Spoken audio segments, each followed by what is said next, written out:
ก็บินงุยยังก็มวยคุยตอนเจ้าเห็นหยังคือจังว่าหันคนหลายข่อยสัมภาษณ์บ่คักอันนี้หยังก็ล่ะเว้าให้แม่ฟังแหน่อีหยังก็อันเว้าว่านอันนั้นอีหยังก็ได้ยินแต่ว่าอีหยังก็ถูกพริกอีหยังนั่นแหมหันได้เลยหันจังได๋ในช่องก็เจ้าในช่องก็ยังมีมันหมุนไปเลยบ่หันไปเลยเด้ครับหมุนติ้วเลยหมุนเลยเด้ครับ FC ในช่อง760มันเป็น790 760ได้หรือแล้วแต่พี่น้องชีวิตอย่างนั้นนะครับชอบมึงเอาผมเอาตรงเลยล่ะที่แรกมันบ่ตรงมันเอียงเพิ่นมาก็เลยไปชอบมึงมานี่รู้มันหันเอาเองอยากเอียงมันตรงโอ้อยู่ปูเวทเฮานี่บ่แม่นบ้านอาจารย์โกเจตูนี่ติก็เลยไปเบิ่งในช่องใดครับเจตูพารวยนี่แหละมันหมุนจังซี่เลยบ่ล่ม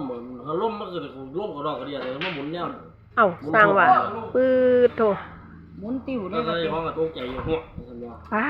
หมุนเนาะให้เพิ่นบ่แล่นมันบ่ใจอยากแล่นแต่เป็นเขาจะมาแล่นบ่ตัวที่ตัวน้ำหาเอาข่อยรถ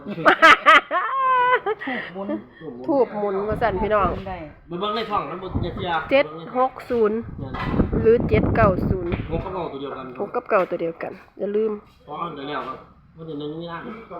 บนยังไว้ล่ะบนยังไว้บนกวางอยากให้บักลาวกวางมาตีให้แม่ฟังเด้แม่อยากเห็นกับตาไกลๆเนาะจะว่าบ่เพิ่นเอาบ่ไรดอกว่ายังบ่ทันละโอ้ยมาสร้างว่าแท้ไม่ทันแล้วครับกวางตี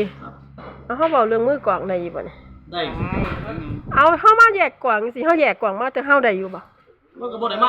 มันบ่ได้แยกได้มาเบิดวงเลยครับเฮางานอย่างงานวงสรวงอีกจังนึงงานบ่จังนึง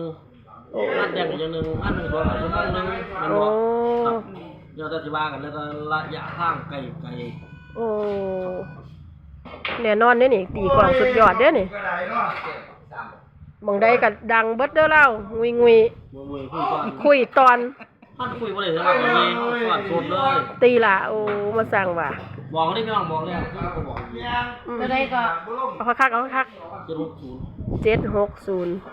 บอกเลยกับ790ตัวเดียวกันหมุนเอาตัวเดียวกันครับหัวกับหางบอกแล้วบ่บอกอีกบ่บอกอีกเด้อพี่น้องโอ้มือกล่องงุยคุยตอนแสดงว่ามันเขาใหญ่เฮาซ้อนโชดเอาเลยแต่ซ้อนโชดบ่ได้เด้กับพี่น้องกับพี่โชดเอารถบ่เอาซ้ำนี่แล้วพี่น้องเอาซ้ำนี่เดี๋ยวอีกนิดนึงให้มันถึง3นาทีอีก10วิ760 790งุยคุยตอนลูกไส้ล่ะบ้านดงคนดังร้านผู้ใหญ่บ้านเก่าเด้อพี่น้องผู้ขานี่ล่ะบ้านเมืองไผ่ร้านตาบูเฮาเป็นบ้านเก่าเฮาเด้องุยคุยตอน760 790สวัสดีค่ะ